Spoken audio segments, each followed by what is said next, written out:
अगर आप भेड़ चाल नहीं चलना चाहते हैं और इन्वेस्टमेंट के फील्ड में एक ग्रोथ ओरिएंटेड फंड्स की तलाश में हैं तो कॉन्ट्रा फंड्स आपके लिए हैं। आज के इस वीडियो में मैं आपको बताने जा रहा हूं कि कॉन्ट्रा फंड्स क्या होते हैं, उनकी इन्वेस्टमेंट स्ट्रेटजी क्या है और साथ ही मैं आपको बताऊंगा इसमें रिस्क क्या है, बेनिफिट्स क्या है और इस वीडियो के अंत में मैं आपको बेस्ट कॉन्ट्रा फंड्स कौन से हैं वो बताऊंगा। तो इस वीडियो को अंत तक देखते रहिएगा, ये बहुत ही इंटरेस्टिंग और इन्फॉर्मेटिव वीडियो होने वाला है। तो आइए दोस्तों, सबसे पहले जानते हैं कि कॉन्ट्रा फंड्स होते क्या हैं। जैसे कि इनके नाम से स्पष्ट है कि कॉन्ट्रा मीन्स कॉन्ट्रेरियन फंड्स, मतलब जो लीक से हटके अलग, यानी जिस दिशा में मार्केट जा रही है ये फंड उससे अलग अप्रोच से इन्वेस्टमेंट करते हैं, उल्टे एक तरह से कह लें कि उल्टे अप्रोच से इन्वेस्टमेंट करते हैं, इसलिए इनको कॉन्ट्रा फंड्स बोला जाता है।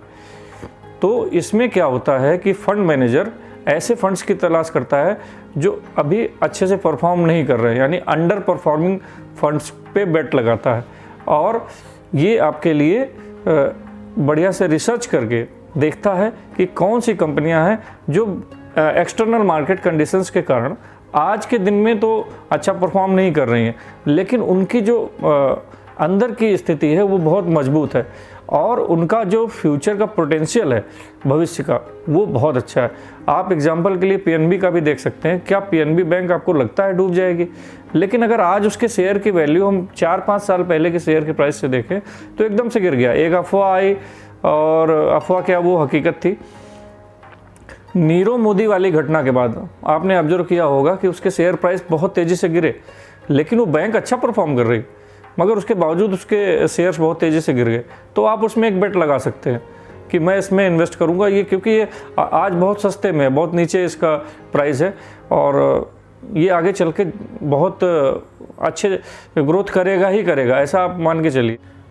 तो आप दोस्तों ये देखते हैं कि इन कॉन्ट्रा फंड्स कंपनियों में पैसा लगाने से रिस्क क्या है।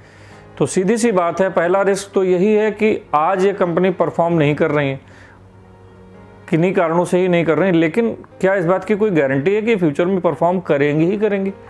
हालांकि इनकी सिचुएशन अच्छी है, आंतरिक मजबूती भी अच्छी है, लेकिन ऐसी कोई गारंटी नहीं कि ये फ्यूचर में परफॉर्म करेंगी या फिर वो कितने दिन बाद परफॉर्म करेंगी। आपको जो रिटर्न्स की उम्मीद लगाए बैठे हैं वो कब मिलेगा, कितने दिन बाद मिलेगा, हो सकता है कई साल लग जाएं तब आपको रिटर्न्स दिखाई पड़े, कई साल तक यूं ही आपका पैसा लगा रहे और उसमें कोई ग्रोथ दिखाई ही ना पड़े। एक तरह से आप बेट लगा रहे हैं, आपका जो पैसा इन्वेस्ट हो रहा है वो बेट है आपका। तो आपको लंबे समय तक बने रहना है, बहुत धैर्यवान होना होगा, बड़ा दिल मजबूत करके तब कॉन्ट्रा फंड्स में आपको पैसा लगाना है। लेकिन मैं ये कहूँगा कि आपके जो पोर्टफोलियो है उसमें 5 से 10% कॉन्ट्रा फंड्स होने ज़रूर चाहिए। कॉन्ट्रा फंड्स में अगर आपने इन्वेस्ट किया है तो आपको इसमें तब तक डटे रहना है जब तक कि जो आप प्रॉफिट एक्सपेक्ट कर रहे थे वो मिले ना।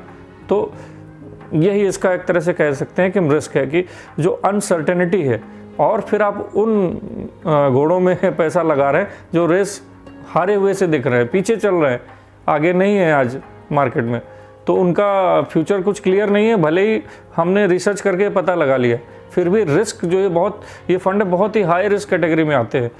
इन्वेस्टमेंट से पहले आपको इसलिए इनमें सोचना होगा। लेकिन इन फंड्स के भी कुछ बेनिफिट्स हैं, जैसे कि मार्केट जब लोअर साइड में जाती है, डाउन साइड में जाती है, तो ये फंड्स को कोई फ़र्क नहीं पड़ता है क्योंकि पहले से ही डाउन साइड में। अब इनमें और क्या फ़र्क पड़ेगा। दूसरा, इनमें क्या होता है कि मार्केट में जब करेक्शंस आते हैं तो आपको हेजिंग का बेनिफिट्स मिल जाता है। ये फंड एक अनकन्वेंशनल अप्रोच है, इनमें बहुत ही अच्छा प्रॉफिट मिलने की संभावना रहती है।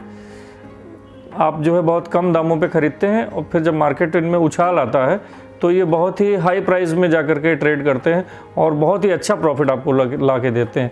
तो इसमें प्रॉफिट मिलने की जो संभावना है वो बहुत अच्छी है, इसलिए ये एक बहुत बड़ा बेनिफिट है इन कॉन्ट्रा फंड्स का। दोस्तों आइए देखते हैं कि किन लोगों के लिए कॉन्ट्रा फंड्स हैं। सबसे पहले ये कॉन्ट्रा फंड्स उन लोगों के लिए हैं जो अपने पोर्टफोलियो को डाइवर्सिफाई करना चाहते हैं, यानी हमने हर तरह के फंड्स में पैसा लगा दिया, large cap, mid cap, small cap, सभी तरह के इंडेक्स फंड, सेक्टर फंड, तो आप कहाँ लगाएं? तो अब अगर और आप डाइवर्सिफिकेशन चाहते हैं तो फिर आप कॉन्ट्रा फंड्स में लगाएं। मेरा सुझाव रहेगा, जैसे मैंने पहले भी कहा है, कि आपके पोर्टफोलियो में 5% या अधिकतम 10% कॉन्ट्रा फंड्स हो सकते हैं, होने ज़रूर चाहिए आपके पोर्टफोलियो में। उसको अच्छा डाइवर्सिफिकेशन मिलता है और बढ़िया बैलेंसिंग होती है। सेबी के गाइडलाइंस के मुताबिक कोई भी एएमसी या तो वैल्यू फंड रख सकती है या कॉन्ट्रा फंड रख सकती है। तो अभी मार्केट में करीब 15 कंपनियों के वैल्यू फंड्स हैं और सिर्फ 3 कंपनियों के कॉन्ट्रा फंड्स हैं। वो 3 कंपनियां कौन सी हैं? SBI कॉन्ट्रा फंड, इन्वेस्को और कोटक। ये केवल 3 कंपनियां हैं जिन्होंने अपने कॉन्ट्रा फंड्स लिए हैं। तो ये 3 ही कंपनियां रहीं। अब इन्हीं में 3 में जो मैंने समझा है उसके हिसाब से इनको 1, 2 और 3 के ऑर्डर्स में रखते। दोस्तों, इन तीनों ही कंपनियों के पैरामीटर्स को कुछ मैं आपको दिखाऊंगा, जिससे आपको ये जज करने में आसानी हो जाएगी कि क्यों ये पहले, दूसरे और तीसरे नंबर पे हैं, और आपके लिए थोड़ा आसान हो जाएगा कि कौन सा कॉन्ट्रा फंड आप अपने लिए चूज़ करते हैं। तो सबसे पहले आते हैं SBI कॉन्ट्रा फंड में। इसमें अगर हम देखेंगे तो इसने पिछले 1 साल में 37.61% का रिटर्न दिया है, एनुअलाइज रिटर्न। पिछले 3 साल का देखें तो 23% का दिया है। पिछले 5 साल का देखें तो 15.33 का दें।